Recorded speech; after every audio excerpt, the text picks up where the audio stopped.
Hello students, this is the third part of the chapter Minerals and Power Resources. In this chapter we will read about power resources.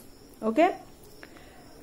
Imagine your life of one day without power. Your fans won't work, you won't have light in your rooms, your fridge will not work, your world of entertainment by electronic means will stop, computers will not work. Your life will nearly come to a standstill. This shows how important the resource of power is in your daily life. We will study now about the various uses of power and sources of power. Power is a source of energy which helps in functioning of machines, working of electronic system. It is used in various activities of life like agriculture, running of tube wells, farm equipment, transport, industry, machinery, electronics and communication. Now next is the classification of power resources. Power resources are broadly classified as conventional and non-conventional resources. We will take them one by one. The first is conventional resources. Those resources which have been in use over a long period are classified as conventional. These are as follows. First is firewood. Firewood has been the most commonly used resource for cooking and heating in civilizations. Its advantages are it can be easily collected, it is cheaper and does not require organized place of sale. Disadvantages are it causes deforestation, causes pollution, its collection is labor and time consuming. Second is coal.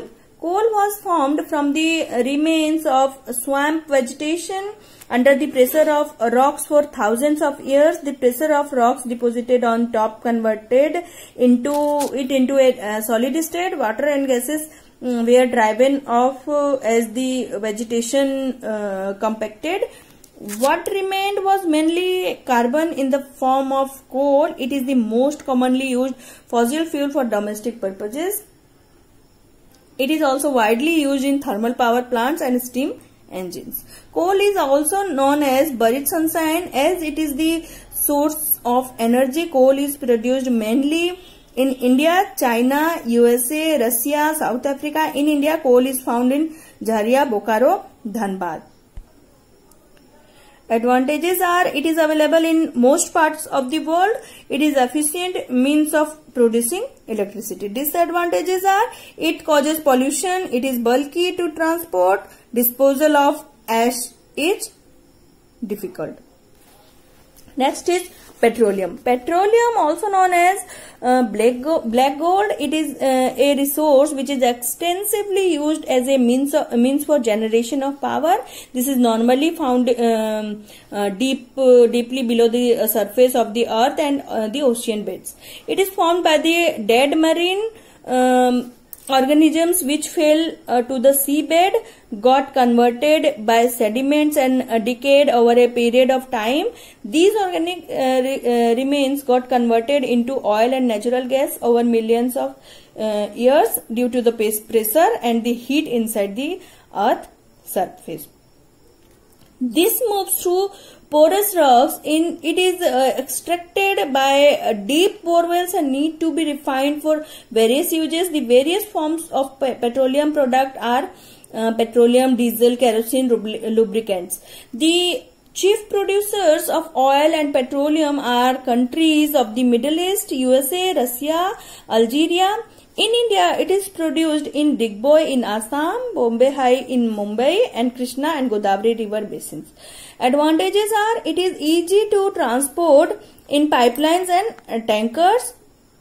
It has multiple uses in different industries like as a lubricant, soaps, paints and emulsion. Disadvantages are it causes pollution, it catches fire easily and is a fire hazard. Next is natural gases. It is newer source of energy which has been brought into use in various industries. transport and for domestic purposes.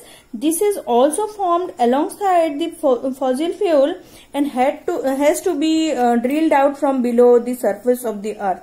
It is found in gas wells of Norway, UK, Netherlands and Russia. In India, it is found in the Thar Desert and Krishna Godavari river basins and also in Tripura.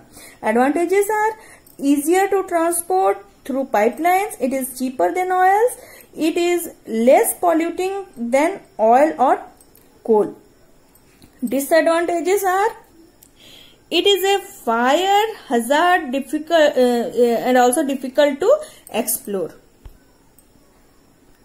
Next is hydropower. Water has been extensively used to generate power. Rivers and streams are blocked at suitable places by constructions of dams. Then narrow channels allow the flow of water at high pressure onto turbine blades, which rotate due to the water and in turn produce electricity. Water continues to flow and can be reutilized for power generation at some other place. A leading producer of hydroelectricity are Paraguay, Norway, China and India. In India, the major hydroelectricity power projects are in Bhakra Nangal, Damodar Valley, Nagarjun Sagar, Sardar Sarovar, Gandhi Sagar, etc. Advantages are does not cause pollution.